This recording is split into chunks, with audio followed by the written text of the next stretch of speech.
تیرا ہو جاؤں اتنی آرزو ہے، بس اتنی ہے تمنا دل بدل دے۔ بسم اللہ الرحمن الرحیم۔ خلیفہ ثانی حضرت عمر بن خطاب رضی اللہ تعالیٰ عنہ کے زمانے میں جب مصر فتح ہوا تو حضرت عمر بن عاص رضی اللہ عنہ کو مصر کا گورنر بنایا گیا۔ کچھ عرصے کے بعد جون کا مہینہ شروع ہو گیا۔ مہینے کے شروع ہوتے ہی مصر کے قدیم قبطی باشندوں کا ایک وفد حضرت عمر بن عاص کے پاس آیا اور کہنے لگا کہ جناب امیر، ہمارے دریائے نیل کو ایک عادت ایسی پڑی ہوئی ہے کہ اگر اسے پورا نہ کیا جائے تو وہ چلنا بند ہو جاتا ہے۔ حضرت عمر بن عاص نے پوچھا وہ کیا عادت ہے؟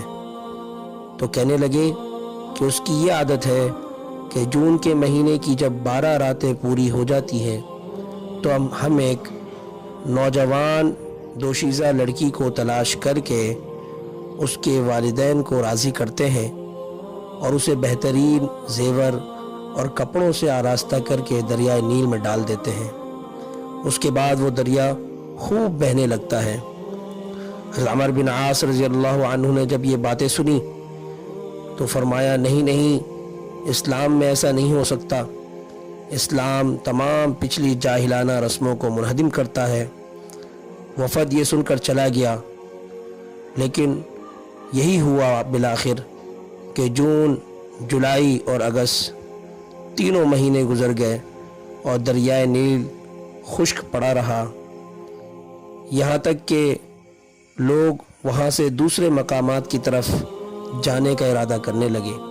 حضرت عمر بن عاص نے جب یہ دیکھا کہ لوگ یہاں سے ہجرت کرنے پر مجبور ہو گئے کیونکہ ان کا گزر بسر اور ان کی کھیتی باڑی اسی دریائے نیل کے پانی پر منحصر تھی، تو حضرت عمر بن عاص نے امیر المؤمنین حضرت عمر بن خطاب رضی اللہ تعالیٰ عنہ کو ایک خط لکھا اور ان سے مشورہ طلب کیا۔ حضرت عمر بن خطاب رضی اللہ تعالیٰ عنہ نے جواب میں خط لکھا کہ تم نے بالکل ٹھیک جواب دیا، اسلام واقعی پرانی جاہلانہ رسموں کو منہدم کرتا ہے۔ ایک کام کرو، میں تمہارے پاس ایک پرچہ بھیج رہا ہوں، ایک خط بھیج رہا ہوں، تم یہ خط دریائے نیل میں ڈال دینا۔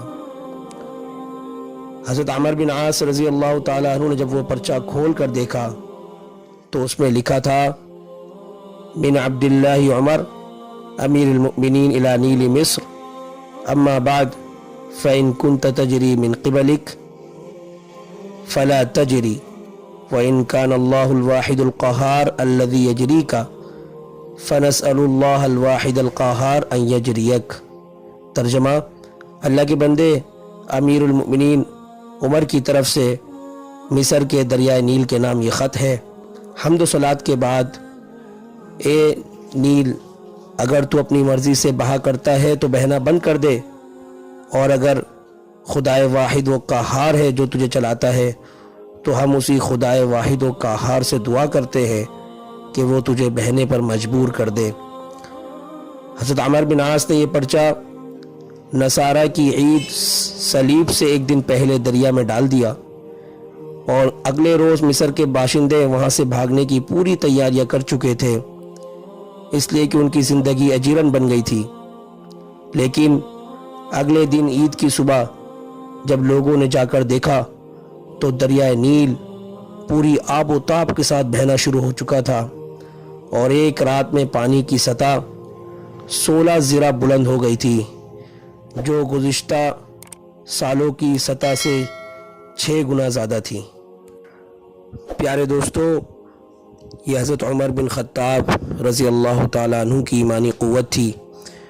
یہ نبی کریم علیہ السلام کی صحبت کا فیض تھا کہ دریا جیسی مخلوق بھی ان کے حکم کی بجاوری کرنے پر مجبور ہو گئی۔